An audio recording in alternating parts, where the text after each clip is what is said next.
Le millionnaire vierge pensait que rien ne changerait sa vie vide, jusqu'à cette nuit-là, quand son corps a révélé un secret caché. Il n'avait jamais imaginé ressentir autant, ni accomplir autant. Et l'aube a prouvé que son destin venait de basculer. Commente ce qui t'a le plus touché et laisse ton like et ton abonnement. La pluie tombait sur Paris avec cette insistance typique de Mars, transformant l'avenue des Champs-Élysées en une séquence interminable de parapluies noirs et de klaxons impatients. Théo Delcourt de Beaumont observait tout cela du 42e étage de l'immeuble commercial qui portait le nom de sa famille, la Tour Beaumont. Vitres blindées, climatisation à température parfaite, silence corporatif. Il était exactement là où il avait toujours été, au-dessus, distant, intouchable. À 38 ans, Théo dirigeait Beaumont Immobilier, l'une des plus grandes sociétés de promotion immobilière du pays. Des dizaines d'immeubles résidentiels, de centres commerciaux, de résidences de luxe éparpillées dans 5 départements. Chaque brique posée représentait une conquête numérique, un objectif atteint, un trimestre dépassé. Les chiffres étaient sa langue maternelle. Tableaux, projections, marge de profit. Tout était calculé, prévisible, contrôlé. Mais il y avait quelque chose que les bilans financiers ne révélaient jamais. Quelque chose que même ses conseillers les plus proches ignoraient. Théo était un homme qui n'avait jamais été vraiment touché, pas de la manière dont on le lit dans les romans ou on le voit dans les films. Il avait grandi dans un hôtel particulier à Neuilly-sur-Seine, entouré de nourrices en uniforme, de chauffeurs ponctuels et de parents absents. Son père, Armand Delcourt de Beaumont, était un titan des affaires qui considérait l'affection comme une dangereuse distraction. Sa mère, Hélène, était morte quand Théo n'avait que 12 ans, une maladie cardiaque que personne n'avait prévue, ou peut-être que tout le monde le savait mais personne n'avait voulu voir. Dès son plus jeune âge, Théo avait appris que montrer de l'émotion était synonyme de faiblesse. Il avait pleuré en cachette aux funérailles de sa mère, de peur de décevoir son père. Il n'avait plus jamais pleuré. Il avait traversé l'adolescence comme un étranger parmi ses camarades du collège privé. Pendant que les autres garçons échangèrent des confidences sur leurs premiers baisers et leurs passions, il feignait l'indifférence. Non par arrogance, mais par pure terreur. Terreur d'être vu comme insuffisant. Terreur de ne pas savoir comment agir. Terreur que son désir soit perçu comme un besoin. Et le besoin, dans l'univers Beaumont, était le premier pas vers la ruine. À l'université, il avait étudié l'administration des affaires. Diplômé avec les honneurs, il avait pris la direction à 26 ans et avait étendu l'empire familial avec la même froideur qu'il signait des contrats. Relations? Aucune qui dépassait le cadre professionnel. Des femmes apparaissaient lors d'événements corporatifs, souriantes, intéressées par le nom de famille et les zéros sur son compte bancaire. Il les traitait avec courtoisie mais maintenait la distance de celui qui savait que ce n'était qu'une comédie. Il n'y avait jamais eu de petit ami. Il n'y avait jamais eu de don de soi. Il n'y avait jamais eu de contact. Et il était là, approchant de ses 40 ans, virginalement intact, non par choix religieux ou philosophique, mais par pur blocage émotionnel. Théo savait qu'il était différent. Il savait que les autres cadres riaient de lui dans son dos, même s'il n'osait jamais faire de blagues ouvertes. Il savait que les secrétaires chuchotaient. Il savait qu'il y avait quelque chose de profondément dérangeant en lui. Mais il ne savait pas comment y remédier. Cet après-midi de mars, une réunion importante avait été annulée. Le client, un entrepreneur du secteur technologique, avait dû voyager en urgence à Marseille. Théo se retrouva avec 2 heures de libre. Quelque chose de rare. Quelque chose d'inconfortable. Temps libre signifiait temps pour penser, et penser signifiait faire face au vide qui remplissait chaque pièce de son penthouse dans le 16e arrondissement. Il décida de sortir, de marcher, peut-être de prendre un café. Il congédia son chauffeur et descendit par les escaliers de secours comme s'il fuyait lui-même. La pluie continuait de tomber fort quand il arriva dans la rue. Il n'avait pas apporté de parapluie. Il n'en avait jamais eu besoin. Il y avait toujours quelqu'un pour en tenir un pour lui. Mais à ce moment-là, il était seul, et l'eau trempait son costume italien à 3 000 € comme si c'était un simple survêtement. Théo pressa le pas et entra dans le premier établissement qu'il trouva. C'était un petit café de ceux cachés entre de vieux immeubles de la rue Sainte-Anne. Rien de sophistiqué, rien de planifié. Tables en bois rayées, chaises dépareillées, odeur de chaussons aux pommes au four et de vieux marques de café, tellement différents des salons corporatifs qu'il fréquentait, tellement étrangement accueillants. Il n'y avait qu'une seule table disponible, au fond près de la fenêtre embuée par l'humidité, et à cette table, une femme. Elle était penchée sur un carnet, un stylo bleu entre les doigts et une expression concentrée qui semblait ignorer complètement le monde autour d'elle. Cheveux châtains attachés en un chignon négligé, lunettes rondes, blouse simple en coton et un sac usé au sol, à côté de sa chaise. Théo hésita. Il n'était pas habitué à partager des espaces, mais la pluie dehors était torrentielle, et rester debout dégoulinant semblait pire que de risquer une interaction sociale. Il s'approcha lentement, les mains dans les poches. Elle leva les yeux. Des yeux bruns, fatigués mais attentifs. Il y avait quelque chose dans ce regard qui le désarma instantanément. Ce n'était pas de l'admiration, ce n'était pas de l'intérêt, c'était juste de la présence. « Excusez-moi, puis-je partager la table ?» demanda Théo, essayant de paraître décontracté, mais conscient que sa voix était trop formelle, trop rigide. Elle cligna des yeux, comme si elle revenait de loin.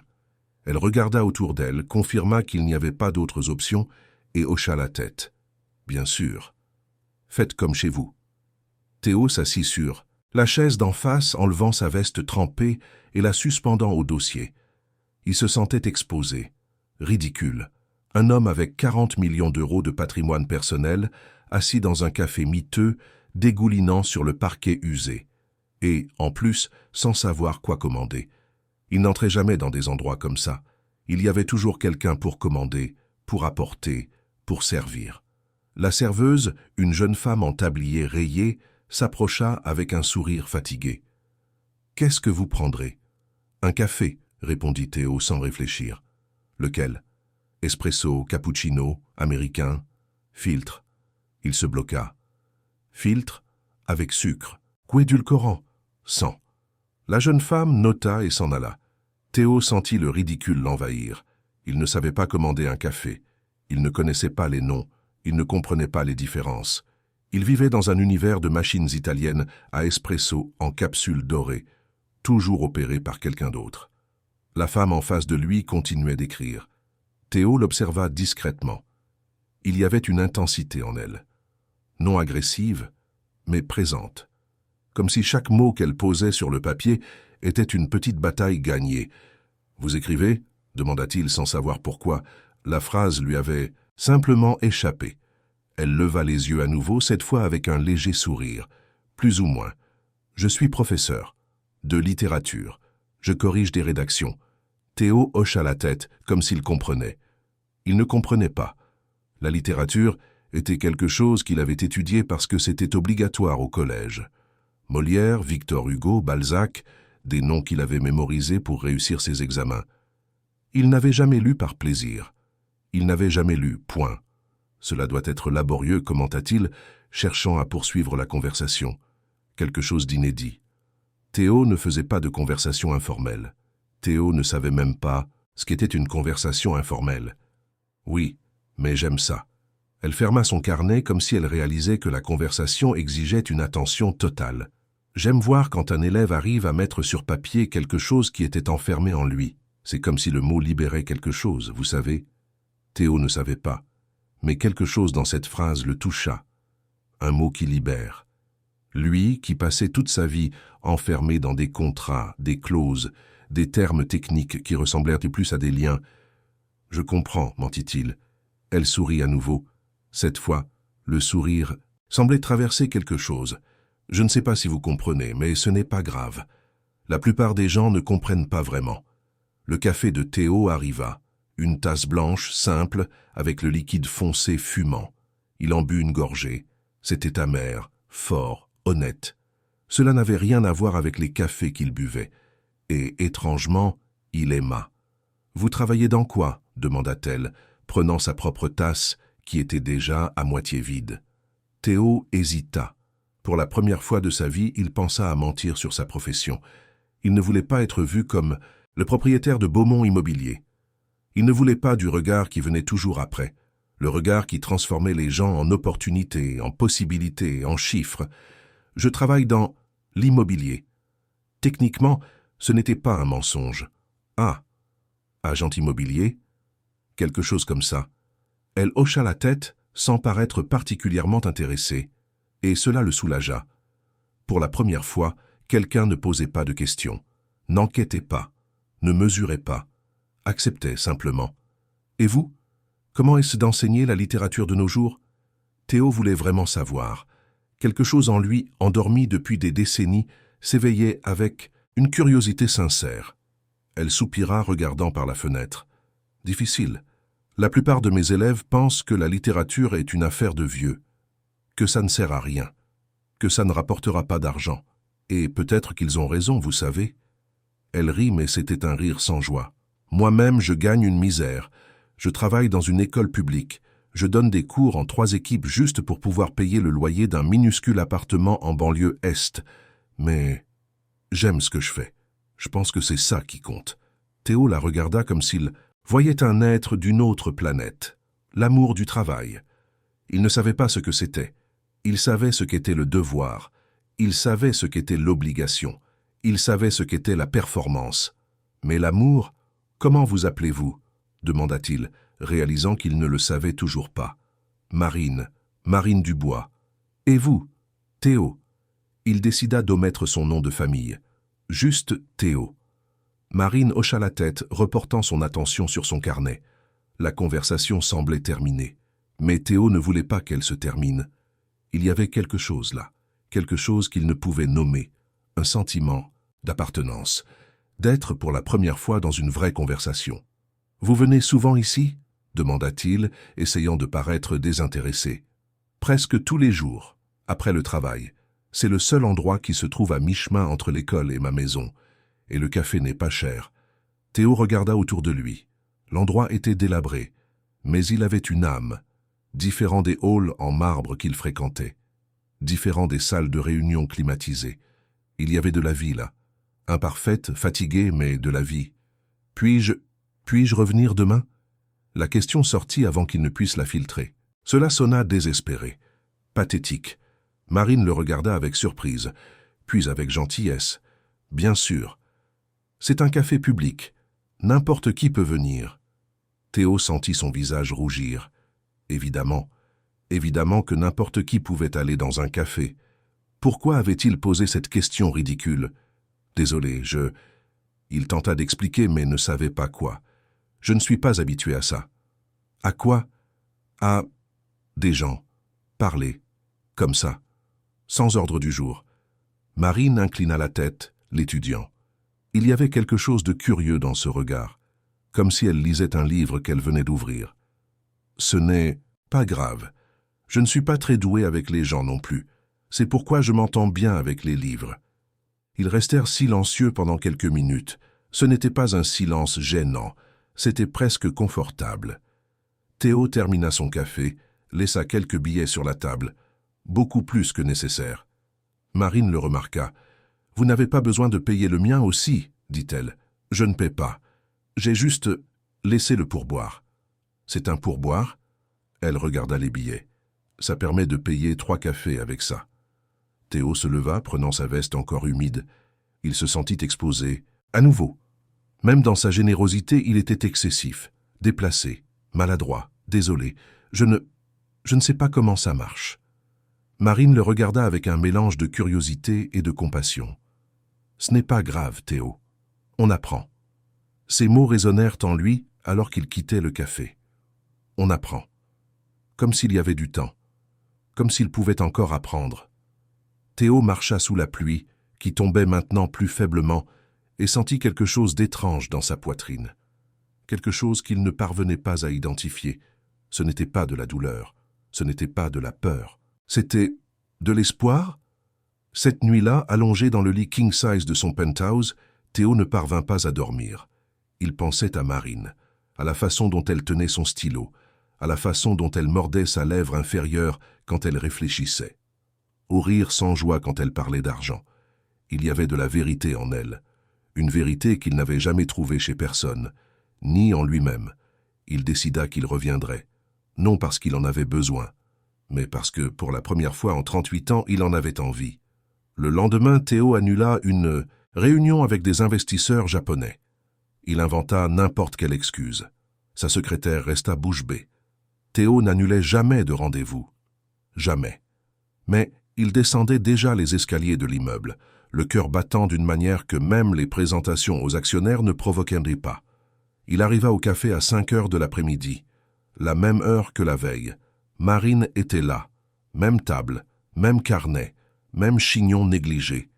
Théo ressentit un soulagement absurde, comme si le monde n'avait de sens que parce qu'elle était là. « Salut » dit-il en s'approchant. Marine leva les yeux.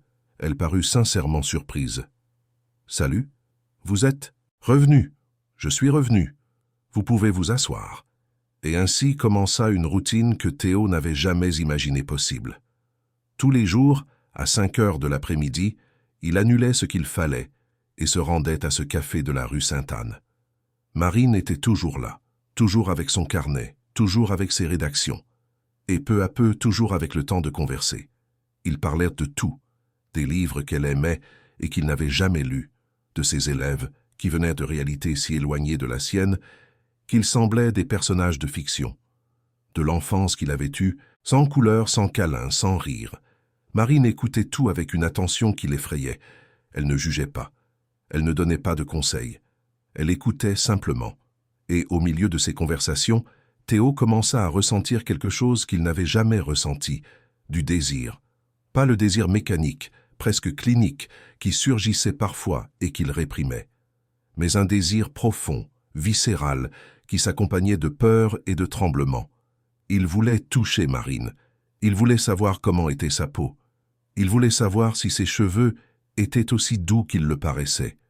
Il voulait savoir si elle ressentirait la même chose que lui quand leurs doigts se rencontreraient. Mais la peur était plus grande, la peur d'être pathétique, la peur qu'elle découvre qu'il était un homme de presque 40 ans qui n'avait jamais vraiment touché personne, la peur qu'elle rit, ou pire, qu'elle ait pitié. 2 semaines après leur première rencontre, Marine lui posa une question qui le prit au dépourvu. « Théo, pourquoi ne parlez-vous jamais de votre vie personnelle? Par exemple, famille, amis, relations. » Théo déglutit. « Je n'ai pas grand-chose à dire. Tout le monde en a. » Elle ne le pressait pas. Elle constatait juste. « Ma mère est décédée quand j'étais enfant. Mon père, on ne se parle pas beaucoup. Et les relations... » Il fit une pause, sentant le poids du mensonge par omission. « Je n'en ai jamais eu de sérieuse. » Marine hocha la tête. « Moi non plus. Enfin, j'en ai eu une, il y a quelques années. Mais ça n'a pas marché. Que s'est-il passé ?» Elle regarda par la fenêtre, comme elle le faisait toujours quand le sujet était inconfortable. Il était contrôleur. Il utilisait ce qu'il avait pour me faire sentir petite, pour me faire croire que j'avais besoin de lui. J'ai mis du temps à m'en rendre compte. Quand je l'ai fait, je suis partie. Mais ça a laissé des traces, vous savez. Maintenant, j'ai peur de m'impliquer avec quelqu'un qui a trop de pouvoir. Je sens que je vais me perdre à nouveau. Théo sentit son estomac se nouer. Le pouvoir. Il avait du pouvoir. Beaucoup de pouvoir. Et il le lui cachait. Il mentait. Exactement la chose qu'elle craignait le plus. Mais il ne savait pas comment le lui dire. Il ne savait pas comment dire qu'il était Théo Delcourt de Beaumont, l'héritier de Beaumont Immobilier, l'homme qui apparaissait en couverture des magazines d'affaires, l'entrepreneur qui avait plus d'argent qu'elle ne pourrait en gagner en 100 vies. Alors il ne dit rien, et il continua d'aller au café tous les jours. 1 mois après leur première rencontre, quelque chose changea. C'était un vendredi et Marine semblait plus fatiguée que d'habitude. Théo lui demanda si tout allait bien. Elle dit que oui, mais il perçut le mensonge. « Marine, qu'est-ce qu'il y a ?»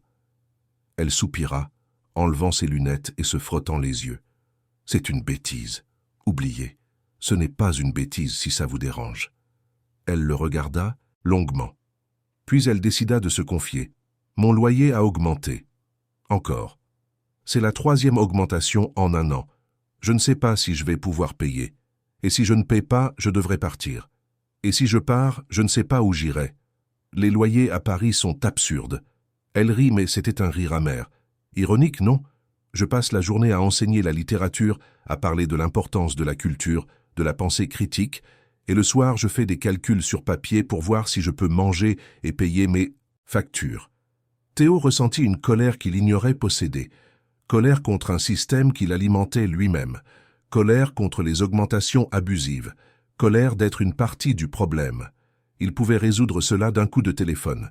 Il pouvait acheter l'immeuble où elle vivait. Il pouvait payer son loyer pendant des années. Il pouvait lui offrir une vie sans soucis financiers. Mais il savait que s'il faisait cela, il perdrait quelque chose de précieux. Il perdrait la vérité entre eux. « Ça va aller, dit-il, sans conviction. « Merci, Théo. » Elle sourit. « De mentir si mal. » Et, à ce moment-là, Théo prit une décision. Il ne pouvait pas continuer à cacher qui il était. Ce n'était pas juste. Pas envers elle. Pas envers ce qui grandissait entre eux. Mais avant de confesser, avant de risquer de tout perdre, il devait savoir si c'était réel.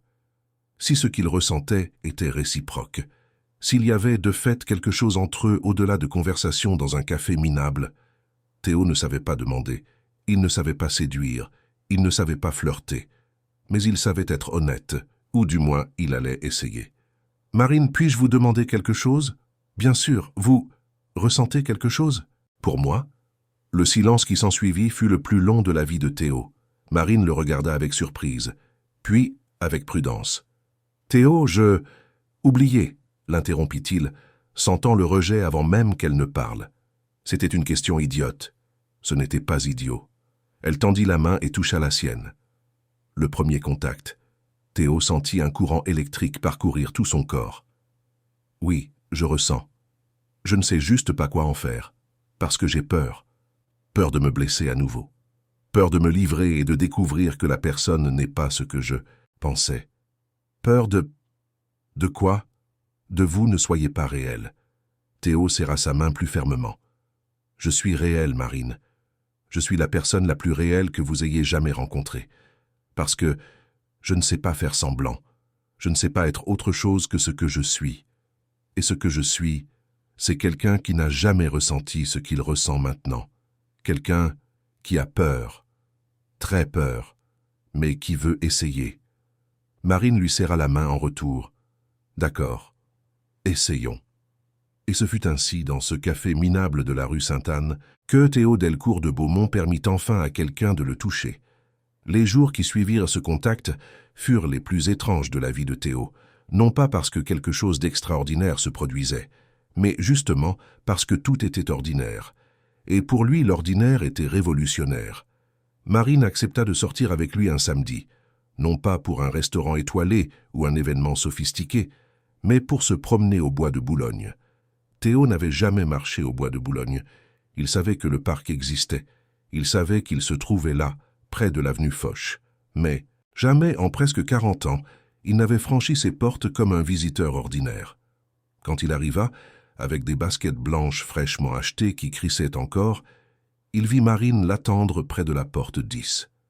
Elle portait une robe simple, fleurie et des baskets usées, cheveux lâchés battant sur ses épaules.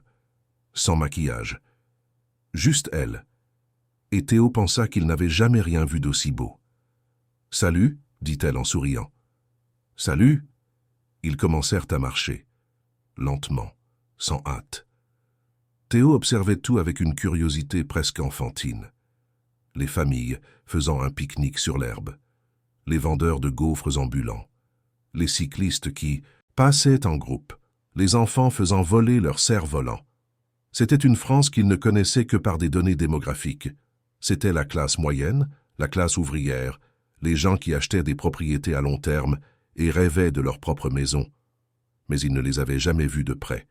Il n'avait jamais senti l'odeur des crêpes, le son d'une guitare jouée par un musicien de rue, la chaleur humaine d'un dimanche ordinaire. « Vous êtes trop silencieux, » commenta Marine, alors qu'ils marchaient le long de l'allée d'eucalyptus. « J'observe. »« Quoi ?»« Tout. Ici. » Il désigna autour de lui. « Je ne suis jamais venu ici. » Marine s'arrêta de marcher et le regarda avec étonnement. « Jamais ? Vous vivez à Paris et vous n'êtes jamais venu au bois de Boulogne ?» Théo haussa les épaules, se sentant ridicule. « Je n'ai jamais eu de raison. »« Raison ?» Elle rit. « Théo, les gens ne viennent pas au parc pour une raison. Ils viennent parce que Parce que c'est bien, parce que c'est gratuit, parce qu'ici on respire. Il regarda à nouveau autour de lui, et il comprit. Respirer. Il avait passé toute sa vie dans des environnements climatisés où même l'air était contrôlé. Ici, l'air avait une odeur. Odeur d'herbe mouillée, de terre, de nourriture de rue. C'était chaotique, imprévu, vivant. Ils s'assirent sur un banc près du lac. Marine acheta 2 glaces à un vendeur ambulant. Théo insista pour payer, mais elle ne le laissa pas faire. « C'est pour ma pomme », dit-elle. Et Théo accepta, réalisant que c'était aussi une forme d'intimité. Laisser quelqu'un prendre soin de lui, même si c'était avec une glace à 3 €. Pendant qu'ils léchaient de leur glace, Marine raconta son enfance. Elle avait grandi à Saint-Denis, fille d'une couturière et d'un mécanicien. Une famille simple mais aimante. Elle avait appris à lire à 5 ans, dévorant les livres qu'elle empruntait à la bibliothèque municipale. Elle avait découvert, enfant déjà, que les mots étaient des portails vers des mondes meilleurs, plus justes, plus beaux. Elle avait décidé qu'elle serait professeure, non pas pour gagner de l'argent, mais pour apprendre à d'autres enfants à traverser ces portails. « Et vous ?» demanda-t-elle, se tournant vers lui. « Comment a été votre enfance ?» Théo hésita. Puis il décida d'être honnête, au moins sur ce point. Vide. J'avais tout. Des jouets chers, des vêtements de marque, des voyages internationaux. Mais je n'avais personne. Ma mère essayait, je crois. Mais elle était toujours fatiguée, toujours malade. Et mon père pensait que l'amour, c'était donner de l'argent. Quand ma mère est décédée, il s'est encore plus éloigné. J'ai grandi entouré d'employés, des gens payés pour prendre soin de moi. Je n'ai jamais su ce qu'était un vrai câlin, un câlin qui n'était pas protocolaire. Marine lui toucha la main. Je suis désolé, pas besoin de l'être. C'était comme ça. On ne peut pas changer, on ne peut pas changer le passé, mais on peut changer le présent. Théo la regarda, et à ce moment-là, il sut qu'il était perdu, complètement, irrémédiablement perdu. Ce n'était pas seulement une attraction physique, c'était quelque chose de plus grand. C'était le sentiment qu'à ses côtés, il pouvait être qui il était vraiment, ou du moins découvrir qui il était. « Marine, j'ai besoin de vous dire quelque chose. » Elle attendit, patiente. « Je n'ai jamais été avec personne. » Il dit d'un coup, avant que le courage ne s'échappe. « Romantiquement, je veux dire. Ou physiquement. Jamais. Je n'ai jamais. » Elle comprit avant qu'il ne termine. Ah! Le silence qui s'ensuivit fut assourdissant. Théo sentit son visage rougir. Il s'attendait à de la moquerie, ou de la pitié, ou du rejet. Mais Marine lui serra la main plus fermement. « Ce n'est pas grave, Théo. » Il la regarda, incrédule. « Ce n'est pas grave? Ce n'est pas grave. Chacun a son temps, chacun a son histoire. La vôtre est celle-ci. Et moi, je trouve ça beau. Beau? Beau parce que vous avez attendu. Parce que vous n'avez pas forcé. Parce que vous êtes honnête avec moi. » Elle sourit. « Il y a des gens qui couchent avec tout le monde et restent vides. Vous attendiez juste la bonne. Juste la personne. Et vous êtes la bonne personne ?» La question sortit dans un murmure. « Je ne sais pas, mais je veux le découvrir. » 3 semaines plus tard, un samedi soir, Marine l'invita chez elle. Un petit appartement de 40 mètres carrés, dans une rue tranquille de Montreuil. Théo fut surpris en entrant, non par la modestie du lieu, mais par la quantité de vie qui y tenait. Des livres empilés jusqu'au plafond, des plantes aux fenêtres, des photos collées sur le réfrigérateur, une couverture en crochet sur le canapé, une odeur d'encens de lavande. Marine prépara des spaghettis bolognaises. Théo, qui était habitué à des repas préparés par des chefs privés, trouva ces spaghettis les meilleurs qu'il ait jamais mangés. Non pas pour la technique, mais pour l'affection. Chaque bouchée avait le goût de l'appartenance. Après le dîner, ils s'assirent sur le petit canapé, collés l'un à l'autre. Marine mit un film, mais aucun des deux n'y prêta attention. Théo était hyper conscient de chaque point de contact entre eux, son épaule contre la sienne, sa cuisse frôlant la sienne, l'odeur de ses cheveux qui dégageait quelque chose de citronné et de doux. Marine se tourna vers lui. « Théo, vous tremblez. J'ai peur de quoi? De ne pas savoir quoi faire, de vous décevoir, d'être insuffisant. » Elle prit son visage entre ses mains. « Regardez-moi, vous ne me décevrez pas, parce qu'il n'y a pas de bonne ou de mauvaise façon. Il y a nous, ensemble, à découvrir. » Et puis elle l'embrassa. Ce fut un baiser doux, presque révérencieux. Théo sentit le monde s'arrêter, ou peut-être commencer. Il ne savait pas. Cela n'avait pas d'importance. Il importait seulement que ses lèvres soient douces et chaudes et réelles. Il importait que son cœur batte si fort qu'il semblait vouloir sortir de sa poitrine. Il importait que pour la première fois de sa vie, il était vraiment touché. Le baiser s'approfondit. Marine passa ses doigts dans ses cheveux, le tirant plus près. Théo l'embrassa, encore maladroitement, mais essayant, sentant, apprenant.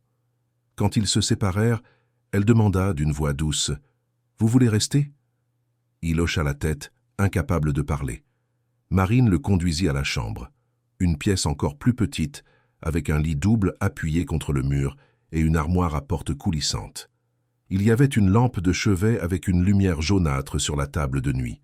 Elle l'alluma. Elle ne voulait pas d'obscurité. Elle voulait voir. Elle voulait qu'il se sente en sécurité. « Théo, on va y aller doucement, d'accord? Si vous voulez arrêter à tout moment, on arrête. » Il hocha la tête, mais il ne voulait pas arrêter. Il voulait traverser cela. Il voulait connaître ce dont tout le monde parlait, mais qu'il n'avait jamais expérimenté. Il voulait, par-dessus tout, être avec elle. Complètement. Marine lui ôta sa chemise, lentement, embrassant chaque centimètre de peau qui apparaissait. Théo ferma les yeux, ressentant un flot de sensations qu'il ne savait pas nommer. Honte, désir, peur, soulagement. Tout, ensemble, chaotique, accablant. Elle le guida, sans hâte, sans jugement. Elle lui apprit où toucher, comment toucher, ce qui était bon. Théo essayait de mémoriser chaque mouvement, chaque réaction, comme s'il était à une réunion importante et ne pouvait manquer aucun détail. Mais Marine riait gentiment. « Détendez-vous, Théo. Ce n'est pas du travail, c'est du plaisir. » Et puis, quand ils s'unirent enfin, Théo sentit quelque chose se briser en lui. Ce n'était pas la virginité physique, c'était la virginité émotionnelle. La barrière qu'il avait érigée pendant des décennies s'effondra d'un coup. Et il pleura. Il pleura en bougeant, en sentant, en découvrant que ce n'était pas seulement du sexe. C'était un abandon. C'était de la confiance. C'était de l'amour. Marine le serra dans ses bras après, alors qu'il tremblait. Non pas de froid, mais d'émotion. « Tout va bien, » murmura-t-elle. « Vous avez été incroyable. Je ne sais même pas ce que j'ai fait. Vous vous êtes livré. C'est tout ce dont j'avais besoin. » Ils dormirent ensemble cette nuit-là. Théo se réveilla à 4 heures du matin, avec Marine enroulée contre lui. Il observa son visage dans la pénombre. Les taches de rousseur sur son nez, sa bouche entr'ouverte, la façon dont elle respirait tranquille, confiante. Et il sut qu'il ne serait plus jamais le même, mais la culpabilité commença à grandir. La culpabilité de cacher qui il était. La culpabilité de savoir que, quand elle découvrirait, tout pourrait se terminer. Le lundi, Théo tenta de travailler, mais il ne parvenait pas à se concentrer. Il annula des réunions, il reporta des décisions. Sa secrétaire lui demanda s'il allait bien. Il dit que oui, mais c'était un mensonge. Il était amoureux et terrifié. Cette nuit-là, il alla au café comme toujours. Marine était là, souriante. Ils parlèrent du week-end, de ses élèves, de bêtises. Mais Théo savait qu'il devait dire la vérité. Il devait, avant qu'elle ne le découvre par quelqu'un d'autre. « Marine, j'ai besoin de vous dire quelque chose. » Elle perçut le ton sérieux. « Dites-moi. Je n'ai pas été complètement honnête avec vous. Sur qui je suis? Comment ça? » Théo inspira profondément. « Je ne suis pas seulement un agent immobilier. Je suis le propriétaire de Beaumont Immobilier. Je suis Théo Delcourt de Beaumont. » Le silence fut brutal. Marine le regarda comme s'il était un étranger. « Beaumont Immobilier? La société de promotion? » ?»« Oui. Celle qui construit ces immeubles de luxe? Celle qui est toujours dans les journaux? » ?»« Oui. » Elle se leva de sa chaise, s'éloignant de lui. « Vous m'avez menti. » »« Je n'ai pas menti. J'ai juste omis. » »« C'est la même chose, Théo. » Elle était visiblement bouleversée. « Pourquoi? » Pourquoi avez-vous caché ça? Parce que je savais que si vous saviez, vous me verriez différemment. Vous verriez l'argent, le nom de famille, le pouvoir. Et je voulais juste que vous me voyiez. Juste moi. Marine passa sa main sur son visage, essayant de digérer. Vous avez une idée de combien d'argent vous avez, de combien de pouvoir vous avez. Et vous avez fait semblant d'être... Quoi, un gars normal? Je suis un gars normal. Vous ne l'êtes pas. Elle criait presque maintenant, et les gens dans le café commencèrent à regarder. Vous êtes l'un des hommes les plus riches du pays. Vous apparaissez dans des magazines. Vous avez un empire. Et moi? Je suis une professeure qui a du mal à payer son loyer. Comment pensiez-vous que j'allais réagir? Je pensais que vous comprendriez. Comprendre quoi? Que vous avez menti, que vous avez manipulé, que vous avez fait exactement ce que mon ex a fait? M'a fait croire à une fausse version pour ensuite révéler qui vous êtes vraiment? Marine, ce n'est pas comme ça. Je n'ai rien manipulé. Je voulais juste une chance d'être vue pour ce que je suis. Elle prit son sac, les mains tremblantes. J'ai besoin de partir. Marine, s'il vous plaît. Non, Théo. J'ai besoin de réfléchir. J'ai besoin de digérer ça. Parce que je me suis donné à vous. Complètement. Et maintenant, je découvre que tout était un mensonge. Ce n'était pas un mensonge. Rien de ce que j'ai ressenti n'était un mensonge. Mais qui vous êtes l'était. Et elle partit, laissant Théo seul dans le café, le cœur brisé, et la certitude qu'il avait ruiné la seule bonne chose qu'il ait jamais eue. Les jours qui suivirent furent les pires de la vie de Théo. Il tenta d'appeler. Il envoya des messages. Tous sans réponse. Il se rendit à l'école où elle travaillait, mais le concierge dit qu'elle avait demandé un congé maladie. Il l'attendit au café tous les jours, à la même heure. Elle ne vint jamais. Théo retourna à son Penthouse et, pour la première fois, vit l'endroit tel qu'il était vraiment. Une prison dorée. Chaque meuble de designer, chaque œuvre d'art, chaque détail impeccable criait la solitude. Il avait tout et n'avait rien. C'est en fouillant la maison, cherchant quelque chose qui le relierait à elle, qu'il trouva le carnet. Marine l'avait oublié la dernière fois qu'elle était venue, avant que tout ne s'effondre. Théo savait qu'il ne devait pas le lire. Il savait que c'était une invasion de la vie privée, mais il était désespéré. Il avait besoin de comprendre. Il avait besoin de savoir ce qu'il avait perdu. Il ouvrit le carnet, les mains tremblantes. Il s'attendait à trouver des rédactions d'élèves, des notes de cours, mais c'étaient des textes personnels, des fragments de pensée, des poésies inachevées, et, dans les dernières pages, des textes sur lui. J'ai rencontré un homme qui semble vivre dans un monde parallèle. Il ne sait pas commander un café. Il ne sait pas utiliser les transports en commun. Il ne sait rien faire seul. Mais il y a quelque chose en lui qui me touche. Une solitude si profonde qu'elle fait presque mal à regarder. Il essaie de la cacher, mais je la vois. Je la vois dans la façon dont il tient sa tasse, comme si c'était la première fois. Dans la façon dont il me regarde, comme si j'étais un miracle. J'ai peur de lui. Peur de tomber amoureuse de quelqu'un qui vit dans un monde que je n'atteindrai jamais. Peur que quand il découvrira qui je suis vraiment, une professeure pauvre, sans glamour, sans sophistication, il me quitte. Mais j'ai aussi peur de ne pas essayer, parce que, pour la première fois depuis des années, je ressens quelque chose, et cela m'effraie autant que cela m'enchante. Théo lut ce passage 3 fois, 4, 5. Les larmes brouillaient les lettres. Elle avait peur de lui, de la même manière qu'il avait peur d'elle, tous deux pensant qu'ils étaient insuffisants, tous deux cachant, protégeant, craignant. Il y avait un autre texte écrit après la nuit qu'ils avaient passée ensemble. Il a pleuré. Il a pleuré dans mes bras, comme un enfant qui trouve enfin son foyer, et j'ai réalisé qu'il ne perdait pas seulement sa virginité physique, il se permettait de sentir, pour la première fois de sa vie. Et je me suis senti honoré. Honoré d'être la personne avec qui il avait choisi de s'ouvrir. Mais j'ai aussi peur. Peur que ce soit trop grand. Peur de ne pas être capable de porter sa douleur, parce qu'il y a tant de douleur en lui, tant de vide. Et je ne suis qu'une personne. Une personne qui est aussi brisée. Et dans le dernier texte, écrit probablement quelques heures avant la révélation, il va dire quelque chose. Je le sens. Il y a quelque chose qu'il cache. Et j'ai peur que ce soit quelque chose que je ne puisse pas pardonner. J'ai peur qu'il soit comme l'autre. Comme celui qui m'a fait croire qu'il était une chose, et a ensuite montré qu'il en était une autre. J'ai peur qu'au final, je me sois encore trompé, que j'ai vu ce que je voulais voir, et non ce qui était réellement là. Mais en même temps, je veux croire qu'il est différent, qu'il est réel. Théo ferma le carnet, et il comprit. Marine n'était pas en colère contre lui parce qu'il était riche. Elle était en colère parce qu'il avait reproduit le schéma de quelqu'un qui l'avait blessé. Elle était en colère parce qu'en omettant, il avait brisé la confiance qu'elle avait tant lutté pour construire. Et Théo réalisa que s'il voulait la reconquérir, il devrait faire quelque chose qu'il n'avait jamais fait. Il devrait être complètement vulnérable, complètement honnête, sans masque, sans protection. Et pour la première fois, il était prêt à essayer. Théo passa 3 jours sans dormir correctement.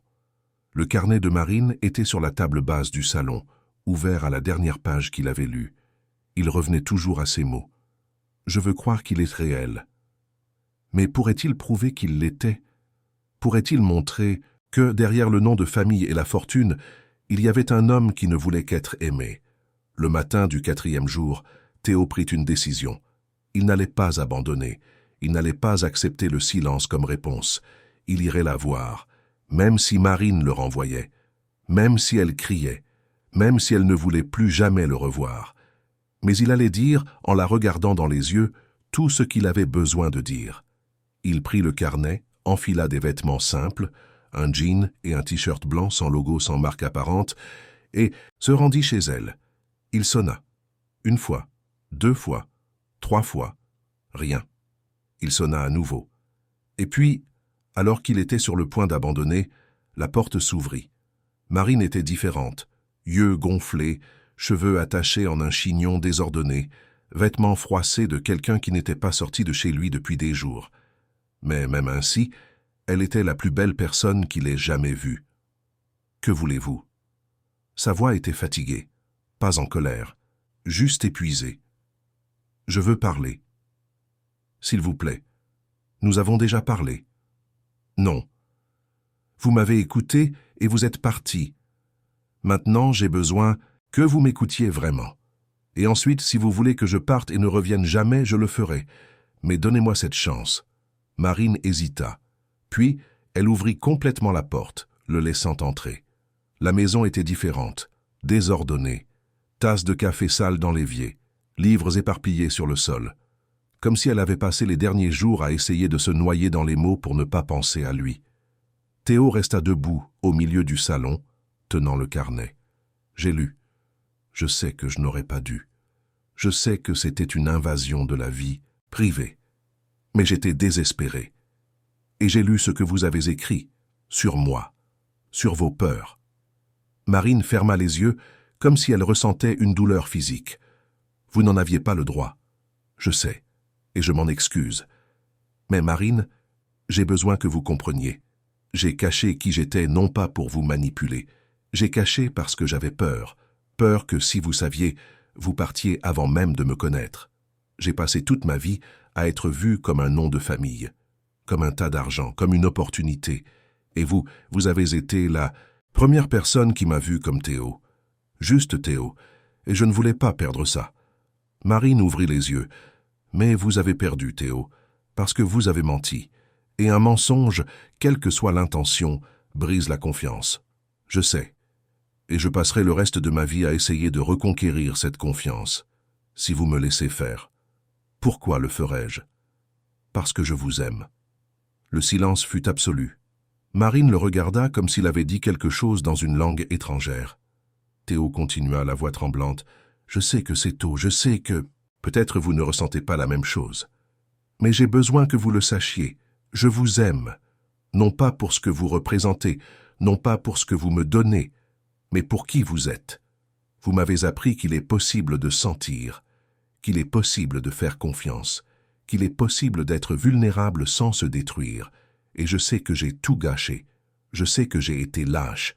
Mais je veux réparer. Je veux prouver que je suis plus que mon nom de famille. Je veux prouver que je suis l'homme que vous méritez. » Marine s'assit sur le canapé, la tête entre les mains. « Théo, je ne sais pas si j'y arrive. Je ne sais pas si je peux passer outre ça. Alors laissez-moi essayer de vous le montrer. Laissez-moi prouver. Comment? Laissez-moi entrer vraiment dans votre vie, non pas comme le riche qui résout tout avec de l'argent, mais comme quelqu'un qui veut apprendre, qui veut connaître votre monde, qui veut en faire partie, vraiment. » Marine le regarda longuement, puis d'une voix basse, presque un murmure, elle dit « D'accord, mais à une condition.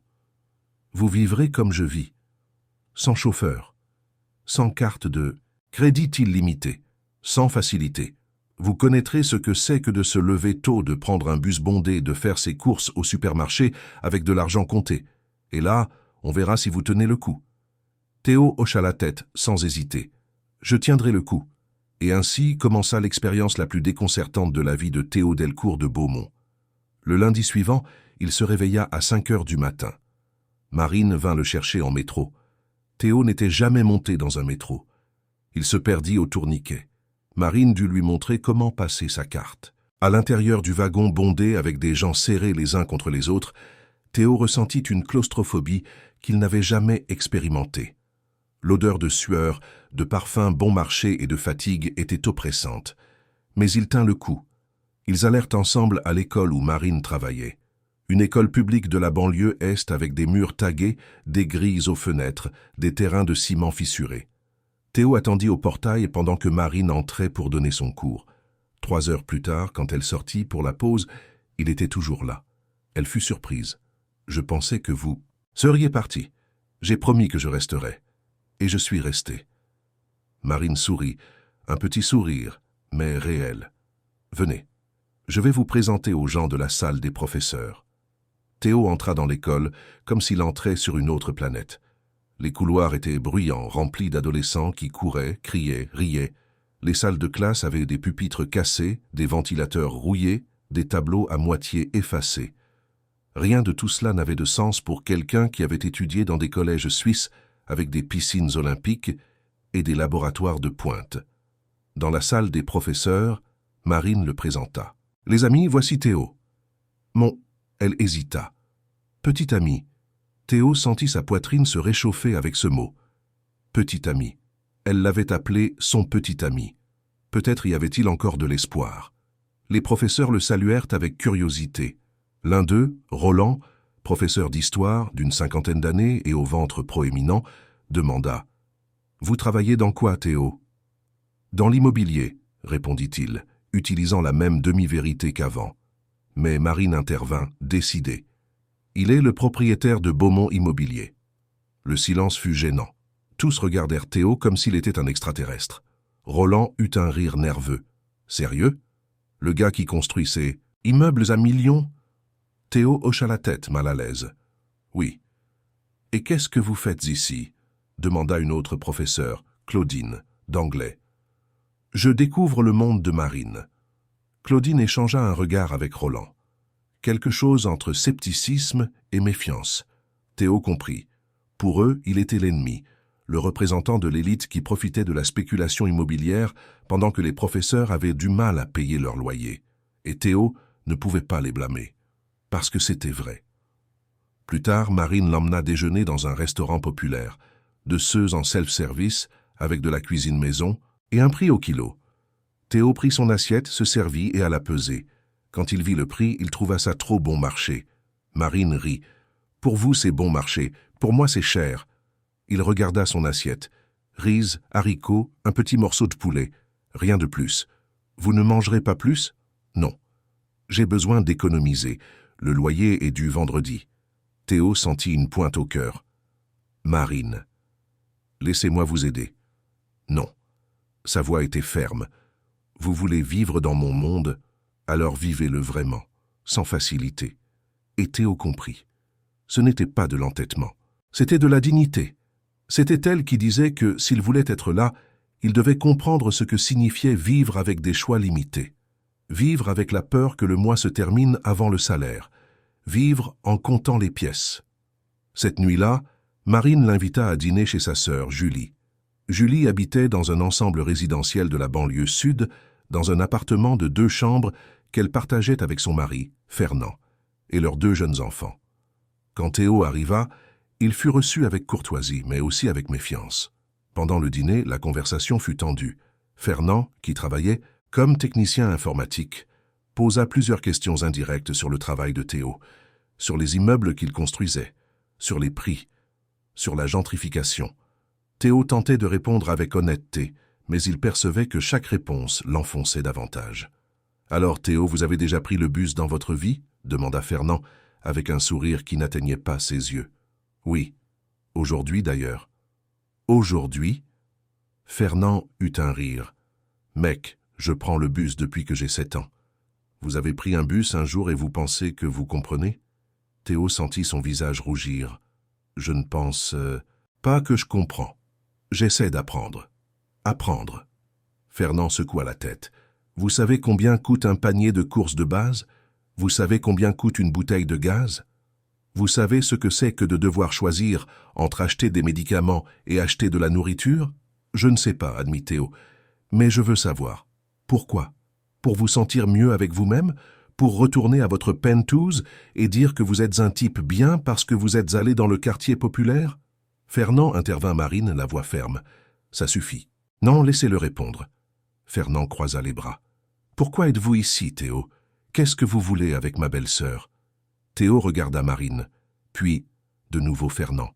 Je veux être avec elle, parce que je l'aime, et je sais que vous ne me croyez pas. Je sais que vous pensez que je ne suis qu'un playboy ennuyé de plus, mais je jure que ce n'est pas ça. Je suis ici parce que, pour la première fois de ma vie, j'ai trouvé quelqu'un qui me donne envie d'être meilleur, qui me donne envie de sortir de ma bulle, qui me fait réaliser que j'ai passé 40 ans à vivre, mais je n'étais pas vivant. Fernand le regarda longuement, puis son expression s'adoucit un peu. D'accord, mais si vous lui faites du mal, je vous retrouverai. Et ce ne sera pas joli. Théo hocha la tête.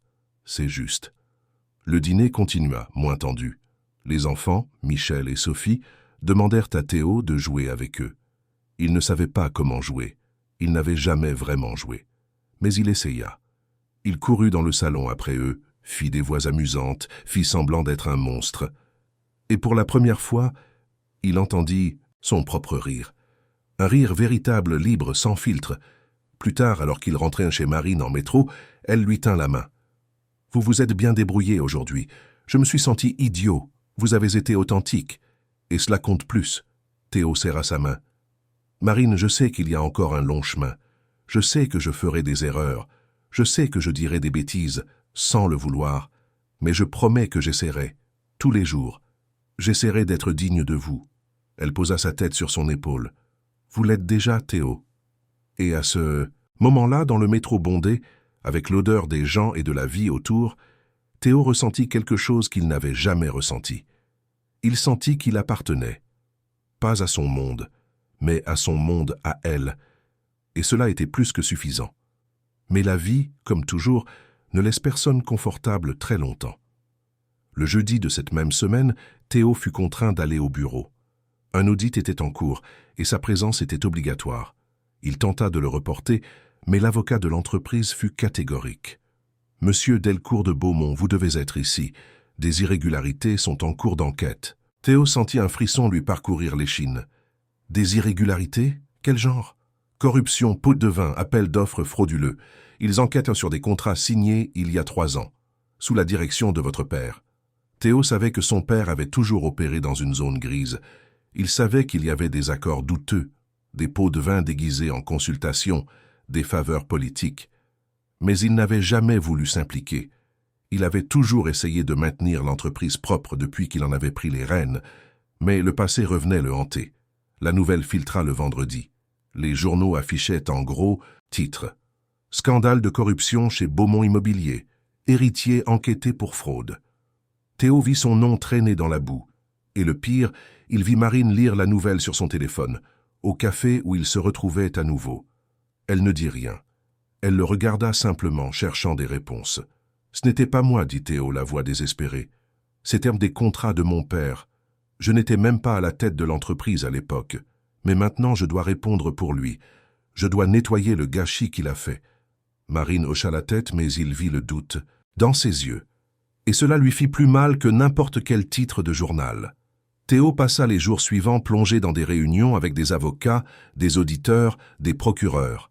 La pression était énorme. Il voulait qu'il livre des informations, dénonce des complices, expose des stratagèmes. Mais il n'avait rien. Il était aussi étranger à ces magouilles que n'importe qui dans la rue. Pendant ce temps, Marine commença à se sentir mal. Douleurs abdominales, fatigue extrême, vertige. Théo le remarqua, mais elle minimisait. « C'est juste le stress, disait-elle. Ça passera. » Mais ça ne passa pas. Le mardi, Marine s'évanouit à l'école. Théo reçut l'appel alors qu'il était en réunion cruciale avec des investisseurs qui menacèrent de retirer des fonds de l'entreprise. Son cœur s'arrêta quand il entendit la voix de Julie de l'autre côté. « Théo, Marine est à l'hôpital. Vous devez venir. » Il ne réfléchit pas 2 fois. Il se leva au milieu de la réunion, ignorant les protestations des personnes présentes, et sortit. La secrétaire courut derrière lui. « Monsieur Delcourt de Beaumont, cette réunion est essentielle. Nous perdons des millions. » Théo se retourna. « Que l'argent aille au diable. La femme que j'aime est à l'hôpital. » Et il y alla. Il prit sa voiture, conduisit comme un fou jusqu'à l'hôpital public où Marine était hospitalisée. Il trouva Julie dans la salle d'attente, les yeux rouges d'avoir tant pleuré. Que s'est-il passé? Elle s'est évanouie. Elle passe des examens. Il pense que c'est quelque chose de grave. Théo sentit ses jambes fléchir. Puis-je la voir? Pas encore. Elle est dans l'aile des examens. Il s'assit à côté de Julie. Il attendit. 2 heures. 3. 4. Finalement, un médecin apparut. Famille de Marine Dubois? Théo et Julie se levèrent. « Je suis sa sœur, » dit Julie. « Et je suis... » Théo hésita. Son petit ami. Le médecin regarda une planchette. « Elle a une condition qui nécessite un traitement urgent. Nous allons l'hospitaliser, faire d'autres examens. Nous devons comprendre l'étendue. »« C'est grave ?» demanda Théo, la voix tremblante. « C'est traitable, mais elle aura besoin d'un suivi, et elle aura besoin de soutien, émotionnel et pratique. » Théo hocha la tête. « Je resterai avec elle, le temps qu'il faudra. » Et c'est exactement ce qu'il fit. Il annula tout. Réunion, engagement, décision. Il laissa la direction de l'entreprise entre les mains du vice-président et se rendit à l'hôpital. Il resta dans la chambre avec Marine, lui tenant la main même quand elle dormait. Il parla avec les médecins, nota tout, posa des questions. Il était présent, complètement présent. Marine se réveilla au milieu de la nuit, confuse. « Théo, je suis là. Qu'est-ce que vous faites? Je prends soin de vous. Et l'entreprise? L'entreprise peut attendre. Vous, non. » Elle lui serra la main, les yeux embués. « Vous n'aviez pas besoin de rester, je sais. Mais je l'ai voulu, parce que vous êtes la chose la plus importante de ma vie. Et je vous le prouverai tous les jours s'il le faut. » Marine ferma les yeux et une larme coula. « Je vous aime, Théo. » Il lui embrassa le front. « Je vous aime aussi. Plus que tout. » Marine resta hospitalisée pendant 2 semaines. 2 semaines qui changèrent Théo pour toujours. Il apprit la différence entre être présent et simplement exister dans le même espace. Il apprit à écouter non seulement les mots, mais aussi les silences. Il apprit que prendre soin de quelqu'un n'était pas résoudre tous les problèmes, mais être à ses côtés pendant que la personne affrontait les siens. Pendant la journée, pendant que Marine subissait des examens et des procédures, Théo restait dans la salle d'attente. Il parlait avec d'autres familles. Il écoutait des histoires de gens qui vendaient ce qu'ils avaient pour payer des traitements. Des gens qui faisaient des cagnottes en ligne pour acheter des médicaments. Des gens qui choisissaient entre manger et se soigner. Et pour la première fois, Théo comprit le privilège absurde qu'il avait toujours eu. Non seulement l'argent, mais la possibilité de choisir. La liberté de ne pas avoir à décider entre la dignité et la survie. Julie venait tous les jours après le travail.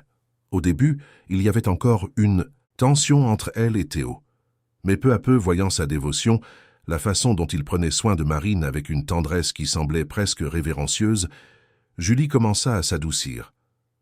Un de ces après-midi, pendant que Marine dormait, Julie et Théo parlèrent dans le couloir de l'hôpital. « Vous avez changé, dit-elle sans détour. »« J'ai changé ? Quand Marine vous a rencontré, vous étiez un homme perdu, plein d'argent, mais vide. Maintenant, vous semblez entier. » Théo regarda par la fenêtre du couloir qui donnait sur un parking gris. « Je ne sais pas si je suis entier, mais j'essaie d'être l'homme qu'elle mérite. » Julie s'appuya contre le mur, les bras croisés. « Vous savez, j'ai eu peur quand j'ai découvert qui vous étiez. j'ai pensé que vous seriez comme son ex, ce crétin qui utilisait le pouvoir pour contrôler, pour rabaisser. Mais vous ne faites pas ça, je fais pire. Je me cache. Je cache qui je suis parce que j'ai peur de ne pas être suffisant. » Julie eut un petit rire. « C'est drôle. Marine fait la même chose. Elle cache à quel point elle est fatiguée, à quel point elle a peur, à quel point elle a besoin d'aide. Vous êtes un couple parfait de fiers. » Théo sourit. « C'est peut-être pour ça qu'on se comprend. » « Peut-être. » Julie hésita, comme si elle décidait de dire quelque chose. Puis elle continua. « Notre mère est décédée quand Marine avait 17 ans. Une maladie cardiaque. Comme la vôtre, en fait. Marine s'est sentie coupable pendant des années. Elle pensait que si elle avait fait plus attention aux signes, elle aurait pu faire quelque chose. C'est pourquoi elle s'est éloignée de tout le monde pendant un temps. Elle ne vivait que pour les livres, jusqu'à ce qu'elle rencontre ce maudit ex qui, lui, a fait croire qu'elle avait besoin de quelqu'un pour être complète. Quand elle est sortie de cette relation, elle a juré qu'elle ne se donnerait plus jamais à personne, jusqu'à ce que vous apparaissiez. » Théo sentit sa poitrine se serrer. « Je ne savais pas ça. À propos de votre mère, elle n'en parle pas. Ça fait trop mal. Mais je pense qu'il est important que vous le sachiez. Parce que Marine, elle a peur de perdre, de s'attacher et de se retrouver seule à nouveau. Alors, si vous êtes avec elle, vous devez être là pour de vrai, sans demi-vérité, sans cacher, parce qu'elle ne supporte plus de se briser. Je promets, Julie, je jure que je prendrai soin d'elle, de la manière qu'elle mérite. » Et Théo tint sa promesse. Les jours suivants, il fut plus qu'un petit ami. Il fut un partenaire. Il aida Marine à prendre sa douche quand elle était trop faible pour se tenir debout. Il lui lut les livres qu'elle aimait. Il parla de Clarice Lispector, de Machado de Assis, de Guimarães Rosa, non pas parce qu'il comprenait, mais parce qu'elle aimait. Et voir son sourire quand il trébuchait sur les mots difficiles valait plus que n'importe quel contrat millionnaire. Quand Marine fut libérée, Théo la ramena chez elle. Mais avant, il passa au supermarché, il acheta des ingrédients. Et, pour la première fois de sa vie, il tenta de cuisiner. Ce fut un désastre. Il brûla le riz. Le poulet était caoutchouteux, la salade avait plus de sel que de laitue. Mais Marine mangea tout en riant. « Le pire repas de ma vie, dit-elle, entre deux rires. Désolé. J'ai essayé. Je sais. Et c'est pour ça que c'est délicieux. » Théo s'assit à côté d'elle sur le canapé. Marine posa sa tête sur son épaule. « Merci, murmura-t-elle. De quoi? De ne pas être partie, d'être restée, d'avoir choisi moi. » Théo la serra plus fort. « Ce n'était pas un choix, Marine. C'était inévitable. Vous êtes devenue ma maison. Et on n'abandonne pas sa maison. » Pendant que Marine se rétablissait, Théo commença à gérer les conséquences du scandale de l'entreprise. L'enquête avançait, et bien qu'il n'y ait aucune preuve contre lui, le nom d'Elcourt de Beaumont était entaché. Les clients annulaient des contrats. Les investisseurs reculaient. L'empire que son père avait construit s'effondrait. Et étonnamment, Théo ne s'en souciait pas. Ou plutôt, il s'en souciait, mais pas de la manière qu'il avait imaginée. Il ne ressentait pas de désespoir face à la perte d'argent, il ressentait un soulagement, comme s'il se libérait enfin d'un poids qui n'avait jamais été le sien. C'est lors d'une réunion tendue avec le conseil d'administration que Théo prit une décision radicale. Il annonça qu'il se retirerait temporairement de la présidence, qu'il se consacrerait à restructurer l'entreprise de manière éthique, transparente, propre, et que, pour cela, il devait d'abord se restructurer en tant que personne. Les conseillers furent choqués. L'un d'eux, Auguste Ferrand, un homme de 70 ans qui avait travaillé avec... Le père de Théo protesta. « Vous ne pouvez pas simplement abandonner l'entreprise dans une telle crise. Votre père a consacré toute sa vie à construire cela. Et mon père a aussi construit une structure pourrie, répondit Théo avec fermeté. Il a construit avec des mensonges, des pots de vin et de la corruption. Et je ne vais pas perpétuer cela. Je préfère tout détruire et recommencer de zéro, plutôt que de continuer à porter cet héritage. Vous jetez tout par la fenêtre à cause d'une femme, accusa un autre conseiller. Théo se leva, les regardant tous. Non, je jette tout par la fenêtre à cause de moi. Parce que j'ai passé 38 ans à être la version que mon père voulait. Et maintenant, je veux découvrir qui je suis vraiment. Avec ou sans entreprise. Avec ou sans argent. Et si cela signifie tout perdre, qu'il en soit ainsi. » Il quitta la réunion sans se retourner. Et pour la première fois, il sentit qu'il était sur la bonne voie. 2 semaines plus tard, Marine était suffisamment rétablie pour reprendre le travail. Mais quelque chose avait changé en elle aussi. Elle était plus douce, plus ouverte. Comme si l'expérience de presque tout perdre lui avait appris à valoriser ce qu'elle avait. Un vendredi soir, elle invita Théo à rencontrer ses parents. Théo était nerveux, plus nerveux que lors de n'importe quelle présentation corporative. Le père de Marine, M. Antoine, était un mécanicien à la retraite. Il vivait dans une maison simple à Saint-Denis avec un jardin devant et une clôture en bois. Sa mère, Madame Véronique, était déjà décédée, mais sa présence planait encore dans la maison. Des photos partout, un grand portrait dans le salon, des fleurs fraîches dans le vase. M. Antoine reçut Théo avec une méfiance polie. Il offrit une bière, que Théo accepta même s'il n'aimait pas beaucoup. Ils s'assirent dans l'espace extérieur où il y avait un barbecue improvisé et des chaises en plastique. « Alors, vous êtes le fameux Théo, » dit M. Antoine en allumant une cigarette. « Je crois que oui, monsieur. Marine a parlé de vous, elle a dit que vous étiez riche. » Théo ne savait pas comment répondre. « Je le suis, mais cela ne définit pas qui je suis. » M. Antoine tira une longue bouffée. « Pour moi, l'argent ne définit personne.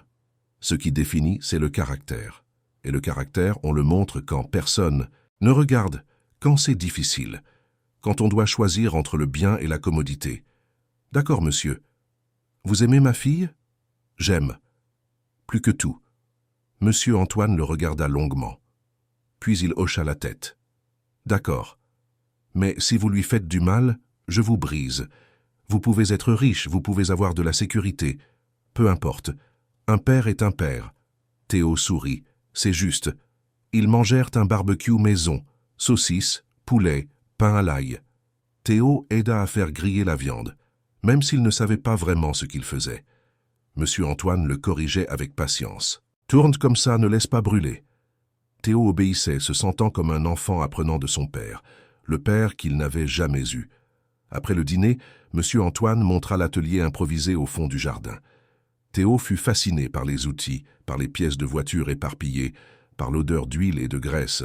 « C'est mon refuge ici, » dit M. Antoine. « Quand la vie me serre, je viens ici. Je répare des choses. Et d'une certaine manière, ça nous répare aussi. » Théo comprit parfaitement. Lui aussi avait besoin d'un refuge, et il découvrait que ce refuge était Marine. La semaine suivante, Théo fut invité à un événement corporatif. Un dîner de gala avec des entrepreneurs, des politiciens et des investisseurs. Il refusa presque, mais Marine l'encouragea. « Allez, montrez-leur qui vous êtes maintenant. » Théo y alla. Mais il emmena Marine comme accompagnatrice. Elle portait la seule robe de soirée qu'elle avait, un modèle simple, noir, acheté en solde. Théo la trouva plus élégante que toutes les mondaines présentes avec leurs robes de marque. Pendant le dîner, Théo fut abordé par plusieurs connaissances. Tous voulaient en savoir sur le scandale, sur l'entreprise, sur les rumeurs selon lesquelles il se retirait. Théo répondait avec courtoisie mais sans donner de détails, jusqu'à ce qu'un entrepreneur, Richard Duval, fasse un commentaire qui le mit hors de lui. « J'ai entendu dire que vous sortez avec une professeure d'école publique. » Richard eut un rire. « Intéressant. Je n'aurais jamais pensé que vous étiez du genre à aimer les aventures exotiques. » Théo sentit la colère monter. Mais avant qu'il ne puisse répondre, Marine posa sa main sur son bras, le calmant. Elle se tourna vers Richard, souriante. « Exotique. C'est intéressant que vous utilisiez ce mot, comme si j'étais un animal de zoo. » Richard fut mal à l'aise. « Je n'ai pas voulu offenser. »« Bien sûr que si. » Elle continua, la voix calme mais ferme. « Mais ce n'est pas grave. Je comprends. Pour vous, des gens comme moi sont invisibles, sauf quand nous servons de divertissement ou de blague. Mais sachez que je ne suis pas une aventure. Je suis son choix, et il est le mien. Et cela vaut plus que toutes vos affaires réunies. » Richard rougit. Théo ressentit une immense fierté. Marine l'avait défendu. Et, plus que cela, elle avait défendu sa propre dignité. Plus tard, quand vint le moment des discours, le maître de cérémonie appela Théo sur scène. « Monsieur Delcourt de Beaumont, souhaiteriez-vous dire quelques mots ?» Théo monta sur scène sans savoir exactement ce qu'il allait dire. Il regarda le public, des visages connus, des visages puissants, des visages qui représentaient le monde auquel il avait toujours appartenu. Mais il n'y appartenait plus. Il commença à parler. « Eh bien, je n'ai pas préparé de discours, mais je pense que c'est le bon moment pour dire quelques vérités. J'ai passé 38 ans de ma vie à être ce qu'on attendait de moi. L'héritier, l'entrepreneur, l'homme qui réussit. Mais la vérité est que je n'étais rien de tout. Cela, j'étais vide. Un robot bien habillé qui savait signer des contrats mais ne savait pas vivre. Le silence dans la salle était absolu. Théo continua. « Il y a quelques mois, j'ai rencontré une femme, une professeure, et elle m'a appris quelque chose qu'aucun MBA, aucun mentor, aucun livre de commerce ne m'a appris. Elle m'a appris que le succès n'est pas ce que vous avez, c'est ce que vous ressentez, c'est le nombre de vies que vous touchez, c'est le nombre de fois où vous choisissez l'humain plutôt que le profit. » Quelques personnes dans le public commencèrent à bouger, mal à l'aise. Théo ne s'en soucia pas, et elle m'a aussi appris autre chose. J'étais vierge, physiquement et émotionnellement. J'ai passé presque 40 ans sans être vraiment touché, sans me permettre de sentir, parce que j'avais peur. Peur d'être insuffisant, peur d'être vulnérable, peur d'être humain. Et ce n'est que lorsque je me suis permis de me briser, de me permettre d'être imparfait, que j'ai enfin commencé à vivre. Le public était choqué. Certains regardaient avec mépris, d'autres avec curiosité. Mais Théo ne s'arrêta pas. Alors, pour ceux qui pensent ici que je suis devenu fou, que j'ai tout gâché, je veux dire. Oui, j'ai gâché la version de moi qui ne servait plus. Et j'en construis une nouvelle, une qui ne se mesure pas en patrimoine, mais en but. Et si cela me rend faible à vos yeux, qu'il en soit ainsi, parce que je préfère être faible et réel que fort et faux. Il descendit de scène. Marine était debout, les yeux embués. Il l'embrassa, et les deux quittèrent l'événement sans se retourner. À la sortie, quelques invités applaudirent, d'autres détournèrent le visage. Mais Théo ne s'en soucia pas parce que, pour la première fois, il avait dit la vérité, toute la vérité, sans filtre. La vidéo du discours fuita. En moins de 2 jours, elle était sur tous les portails d'information. L'entrepreneur confesse sa virginité et remet en question la masculinité toxique. L'héritier millionnaire abandonne la vie d'entreprise par amour. Théo Delcourt de Beaumont devient viral en parlant de vulnérabilité. Les réactions furent mitigées. Certains le traitèrent de fou, d'autres de courageux. Mais ce qui importait, c'est qu'il s'était libéré. Libéré du poids de faire semblant, libéré de la peur d'être jugé, libéré de l'armure qu'il avait portée si longtemps. Marine le serra dans ses bras cette nuit-là sur son canapé, en regardant les nouvelles. « Vous avez conscience de ce que vous avez fait ? » ?»« Oui, et je ne le regrette pas. Les gens vont l'utiliser contre vous. Laissez-les. Je ne joue plus leur jeu. » Elle l'embrassa, profondément. « Je n'ai jamais été aussi fier de quelqu'un dans ma vie. » Et ce fut à ce moment-là, alors qu'ils étaient enlacés, que Marine dit quelque chose qui le prit au dépourvu. « Théo, j'ai besoin de vous dire quelque chose. » Il s'écarta un peu pour la regarder. « Quoi ? Je vais faire un échange. »« En littérature, en Espagne. C'est une opportunité qui s'est présentée. Et j'en ai toujours rêvé, mais... Mais quoi ? Mais je ne sais pas si je dois y aller. Parce que ça signifie être loin de vous.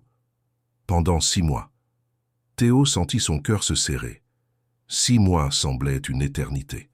Mais il regarda dans ses yeux et vit l'éclat d'un rêve, et il sut qu'il ne pouvait pas être égoïste. « Vous devez y aller, » dit-il, lui tenant les mains. « Mais nous irons bien, parce que ce que nous avons ne dépend pas de la distance.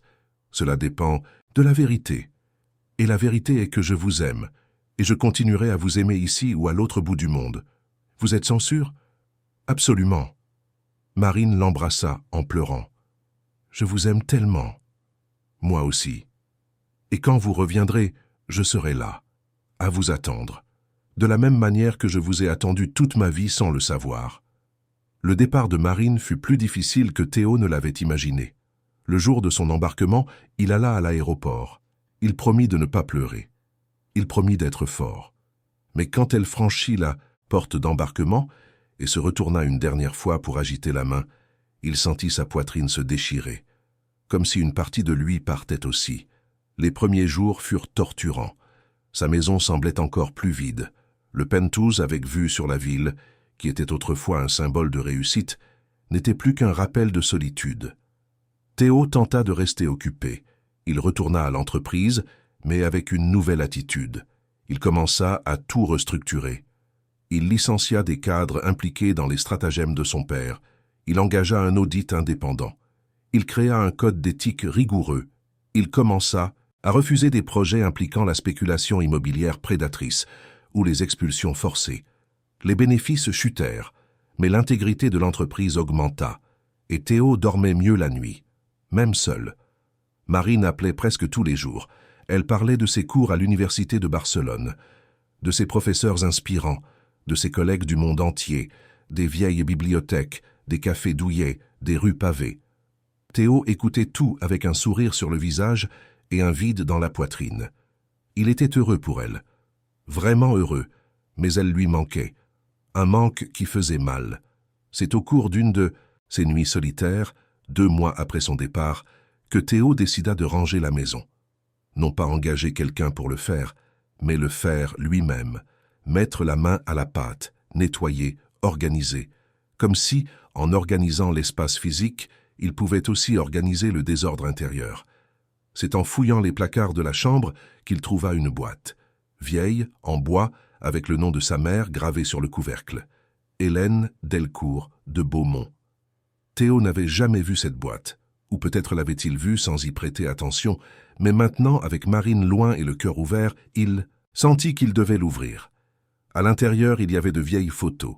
Lui bébé dans les bras de sa mère, elle jeune, souriante, le mariage de ses parents, et, au fond, des enveloppes, plusieurs, avec son nom, Théo, écrite d'une écriture tremblante de quelqu'un qui avait les jours comptés. Il prit la première enveloppe. Elle était scellée. Il l'ouvrit avec précaution, comme si elle allait se désintégrer. À l'intérieur, une lettre. « Mon cher Théo, si tu lis ceci, c'est que je ne suis plus là. Et pardonne-moi de n'avoir pas eu le courage de te dire tout cela en personne. Pardonne-moi d'avoir été trop faible pour me battre davantage. Pardonne-moi de te quitter si tôt. » Théo sentit les larmes couler avant même de continuer à lire. « J'ai toujours su que tu étais différent, non pas dans le sens d'être moins, mais d'être plus sensible que ton père ne le trouvait acceptable. Tu ressentais tout avec une intensité qui effrayait. Et ton père, en essayant de te protéger, a fini par t'apprendre à ne pas sentir. Pardonne-moi de ne pas avoir empêché cela, de n'avoir pas été assez forte pour le confronter, d'avoir laissé qu'il te transforme en un homme fermé. Mais je veux que tu saches une chose. Tu as un cœur immense, Théo. Un cœur qui mérite d'être rempli d'amour. Pas de conquête, pas d'argent, pas de pouvoir, mais d'amour véritable. Le genre d'amour qui te déconstruit et te reconstruit en mieux. Le genre d'amour qui te fait peur mais te donne du courage en même temps. Et j'ai une peur. Peur que tu grandisses incapable d'aimer, enfermé dans un monde de chiffres, sans chaleur, sans câlin, sans rire. C'est pourquoi je prie. Je prie pour que tu rencontres quelqu'un qui te brise, mais dans le meilleur sens du mot. Quelqu'un qui te montre que la vulnérabilité n'est pas une faiblesse, qui t'enseigne que tu n'as pas besoin d'être parfait pour être aimé, qui te fasse sentir que tu es chez toi, même loin de chez toi. Je ne sais pas si je vivrai pour voir cela se produire, mais je mourrai en espérant que tu sois heureux, mon fils, en espérant que tu trouves ce que je n'ai jamais pu te donner. La paix. Je t'aime plus que tous les mots qui ont jamais été écrits. Ta mère, Hélène. Théo laissa la lettre tomber par terre. Il se replia sur lui-même et pleura. Il pleura comme il n'avait jamais pleuré. Il pleura pour la mère qu'il avait perdue trop tôt. Il pleura pour le père qu'il n'avait jamais compris. Il pleura pour le garçon qu'il avait été et pour l'homme qu'il était devenu. Il pleura de douleur, mais aussi de soulagement, parce que, d'une certaine manière, il sentait que sa mère savait. Elle savait pour Marine, elle savait tout, et elle approuvait. Il prit son téléphone et appela Marine. Il était 3 heures du matin en France, ce qui signifiait 7 heures du matin en Espagne. Elle répondit, la voix endormie. « Théo, tout va bien ? J'ai trouvé une lettre de ma mère. » Marine resta silencieuse, attendant. Elle a dit qu'elle espérait que je trouverais quelqu'un qui me briserait. Et j'ai trouvé. Je vous ai trouvé. Marine commença à pleurer de l'autre côté de la ligne. « Vous me manquez tellement, vous aussi. Mais je tiens le coup, parce que je sais que quand vous reviendrez, nous serons plus forts, plus justes, plus réels. Je vous aime, Théo. Je vous aime aussi, plus que tout. » Les mois suivants, Théo se consacra à un nouveau projet. Un projet que Marine avait inspiré. Il utilisa une partie de sa fortune personnelle pour créer une fondation axée sur l'alphabétisation émotionnelle des jeunes. L'Institut Hélène et Marine, combinant le nom de sa mère avec celui de la femme qu'il aimait. La proposition était simple mais révolutionnaire. Enseigner aux enfants et adolescents des écoles publiques à identifier, nommer et gérer leurs sentiments. Enseigner qu'être triste n'est pas mal, qu'avoir peur est humain, que demander de l'aide est une force, pas une faiblesse. La fondation commença modestement. Une école partenaire dans la banlieue Est, 3 psychologues bénévoles, quelques ateliers de théâtre, d'écriture, créative et d'art. Mais l'impact fut immédiat. Les enfants commencèrent à s'ouvrir, à parler de ce qu'ils ressentaient, à pleurer sans honte, à s'embrasser, à se soutenir mutuellement. Théo s'y rendait toutes les semaines, non pas comme l'entrepreneur qui donne de l'argent et s'en va, mais comme quelqu'un qui participait, qui écoutait, qui apprenait. Il racontait sa propre histoire aux adolescents, comment il avait été un homme prisonnier, comment il avait appris à sentir trop tard, comment cela l'avait presque détruit, et comment il avait choisi de changer. Les jeunes l'écoutaient avec attention. Certains s'identifiaient, d'autres le questionnaient, mais tous respectaient, parce que c'était réel, parce que c'était vrai. 3 mois avant le retour de Marine, Théo reçut un appel. C'était Monsieur Antoine, son père. La voix tremblante. « Théo, j'ai besoin de vous demander un service. »« Bien sûr, Monsieur Antoine. »« N'importe quoi. Il y a des documents de Véronique, ma femme, des lettres, des journaux intimes. Tout est rangé dans la maison, et je n'ai jamais eu le courage de les ouvrir. Mais je pense que c'est le moment. Et je voulais que vous soyez là, je ne sais pas pourquoi. Mais je pense que vous comprendrez. » Théo y alla, le jour même. Il trouva Monsieur Antoine assis dans le salon, une boîte sur les genoux, semblable à celle que Théo avait trouvée chez lui. Ils l'ouvrirent ensemble. À l'intérieur, il y avait des lettres adressées à ses filles, pour Julie, pour Marine, et quelques-unes générales à lire à des moments spécifiques. Théo en lut une, avec la permission de Monsieur Antoine. Elle était adressée à Marine, à lire quand elle tomberait vraiment amoureuse. « Ma chère fille, si tu lis ceci, c'est que tu as trouvé quelqu'un de spécial. Et je veux te dire, n'aie pas peur. Je sais que tu auras peur. Je sais que tu penseras que tu ne mérites pas, ou que tu perdras, ou que tu te blesseras.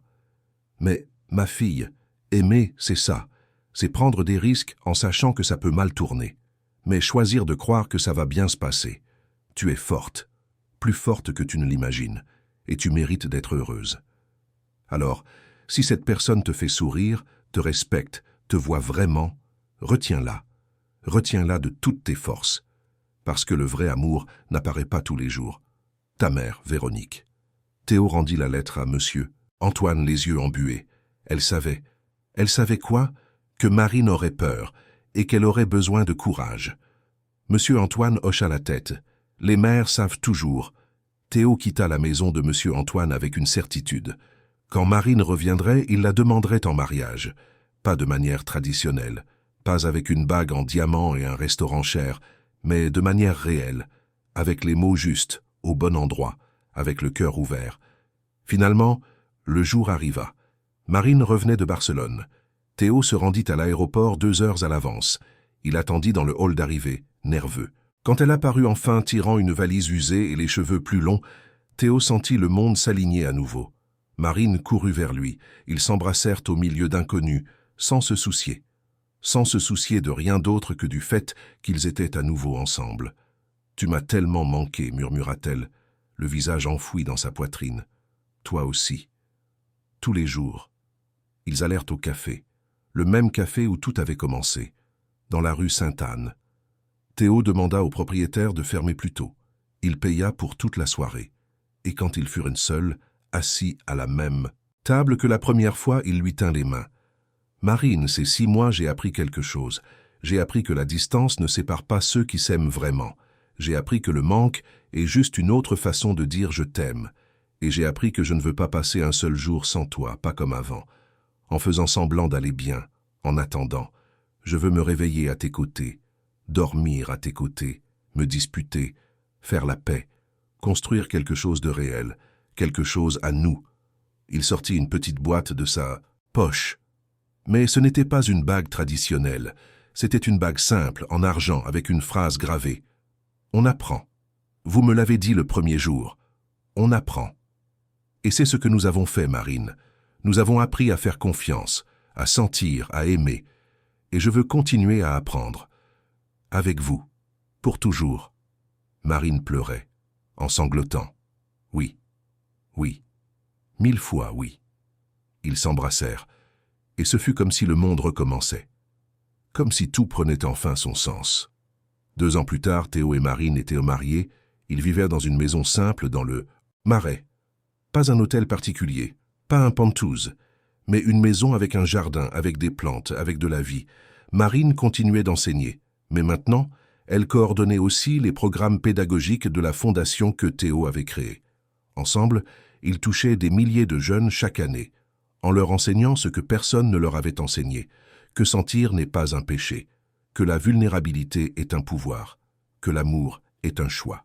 Théo, qui avait passé des décennies sans contact, consacrait maintenant sa vie à enseigner aux autres à sentir. Il donnait des conférences. Il racontait son histoire. Il inspirait les hommes à briser leurs armures, à pleurer, à s'embrasser, à admettre qu'ils sont perdus et à demander de l'aide. Lors d'une de ses conférences, il dit quelque chose qui devint un symbole. « J'ai passé 38 ans mort, et ce n'est que lorsque je me suis permis de me briser que j'ai commencé à vivre. Alors, n'ayez pas peur de vous briser, car c'est dans les fissures que la lumière entre. » Marine était dans le public, souriante, fière, non de l'entrepreneur, non du millionnaire, mais de l'homme qui avait choisi d'être vulnérable, qui avait choisi de sentir, qui avait choisi d'aimer. Et tout commença par un après-midi pluvieux, par un café minable, par une femme qui ne voulait pas savoir ce qu'il avait, mais qui il était, et par un homme qui apprit enfin qu'être touché n'est pas une faiblesse, c'est du courage. Théo ne cacha plus jamais qui il était. Il n'en avait pas besoin, parce que maintenant, il savait. Il était l'homme qui aimait Marine, l'homme qui créait une fondation au nom de l'amour, l'homme qui enseignait aux jeunes à sentir, l'homme qui avait été brisé et reconstruit en mieux. Et tous les après-midi, quand c'était possible, il retournait à ce café de la rue Sainte-Anne. Il s'asseyait à la même table, prendait le même café filtre et parlait de tout, de rien, de la vie qu'ils avaient construite ensemble, des rêves qu'ils avaient encore, des blessures qu'ils avaient guéries et des cicatrices qu'ils portaient avec fierté, parce qu'une cicatrice n'est pas un signe de faiblesse. C'est la preuve que vous avez survécu, c'est la preuve que vous avez lutté, c'est la preuve que vous avez choisi de continuer. Et Théo et Marine ont choisi, tous les jours, l'un l'autre, pour toujours. Aujourd'hui, la Fondation Hélène et Marine accompagne plus de 20 000 jeunes par an. Théo a considérablement réduit ses activités immobilières. Il n'a conservé que des projets sociaux, des logements populaires, des rénovations d'écoles publiques. L'argent a cessé d'être l'objectif. Il est devenu un outil pour faire la différence. Et Marine, la professeure qui un jour ne savait pas si elle pourrait payer son loyer, coordonne maintenant des programmes de littérature et d'alphabétisation émotionnelle reconnus nationalement. Elle a reçu des prix. Elle a fait la couverture de magazines. Mais rien de tout cela n'importait autant que de voir un élève pleurer pour la première fois sans honte, ou un jeune dire qu'il a appris à demander de l'aide, ou une fille reconnaissant que l'amour ne fait pas mal, l'amour guérit. Une nuit, déjà couchée, Marine demanda « Vous regrettez d'avoir tout laissé derrière vous, d'avoir perdu tant d'argent ?» Théo la serra plus près. « Je n'ai pas perdu, j'ai gagné, je vous ai gagné, j'ai gagné un but, j'ai gagné la paix, et cela n'a pas de prix. » Elle lui embrassa le front. « Je vous aime, moi aussi, pour toujours. » Et ils dormirent, enlacés, comme toutes les nuits. Deux cœurs qui se sont rencontrés quand ils s'y attendèrent le moins, qui se sont brisés, qui se sont reconstruits, ensemble, et qui ont prouvé que le plus grand patrimoine que quelqu'un puisse avoir ne se trouve pas dans les comptes bancaires. Il se trouve dans le courage d'aimer, dans le courage de sentir, dans le courage d'être humain. Théo Delcourt de Beaumont a cessé d'être le magnate froid et intouchable. Il est devenu Théo, juste Théo, l'homme qui a appris à toucher et à être touché. L'homme qui a découvert que la vulnérabilité n'est pas l'opposé de la force. C'est la force elle-même, et que l'amour, le vrai amour, ne demande pas la perfection. Il demande la présence, il demande la vérité, il demande le courage. Et Marine Dubois a cessé d'être juste la professeure invisible. Elle est devenue la femme qui a appris à un empire à sentir. La femme qui a prouvé que la littérature n'est pas un luxe, c'est une nécessité, que les mots guérissent, que les histoires sauvent, que l'amour transforme. Et ensemble, ils ont écrit leur propre histoire. Une histoire qui n'a pas commencé par des fins heureuses toutes faites, mais par deux cœurs, brisés qui ont choisi de se réparer. Ensemble. Une histoire qui n'a pas eu de prince parfait ou de princesse sans défense, mais deux êtres humains imparfaits qui ont choisi d'être réels. Une histoire qui ne s'est pas terminée avec tout résolu, mais avec la certitude que, quoi qu'il arrive, ils y feront face, côte à côte. Et c'est peut-être la seule histoire qui compte vraiment. L'histoire de deux personnes qui se sont rencontrées, qui se sont perdues, qui se sont retrouvées, et qui ont choisi tous les jours de continuer, ensemble, pour toujours. Chers auditeurs, nous espérons que l'histoire de Théo et Marine a touché votre cœur. Si vous avez été ému par ce voyage de transformation, de vulnérabilité et d'amour véritable, laissez votre like, abonnez-vous à la chaîne et racontez-nous en commentaire quel a été le moment qui vous a le plus marqué. Tous les jours, nous vous apportons des histoires intenses comme celle-ci, qui révèlent le côté le plus profond de l'âme humaine et montrent qu'il n'est jamais trop tard pour recommencer, pour sentir, pour aimer. Nous vous attendons au prochain épisode avec une nouvelle histoire qui remuera vos émotions.